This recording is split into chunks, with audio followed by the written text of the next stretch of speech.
السلام عليكم ورحمة الله وبركاته. وعليكم السلام ورحمة الله وبركاته. ما أفضل بأضحية كبيرة الحجر كبيرة اللحم أم غالية الثمن؟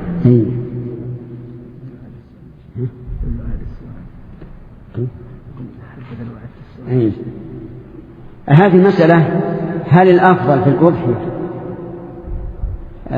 رفيعة القيمة أو السمينة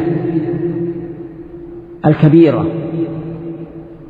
هو الغالب أنهما متلازمان، أن الكبيرة ذات اللحم الكثير تكون أغلى، لكن أحيانا يكون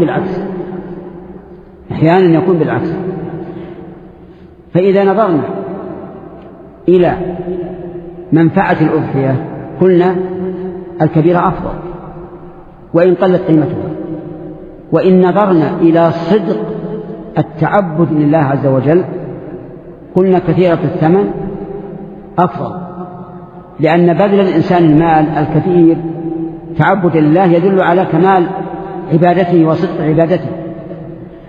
والجواب أن نقول لهذا انظر ما هو أصلح لقلبك فافعله، ما دامت المصلحتان قد تعارضتا فانظر ما هو أصلح لقلبك.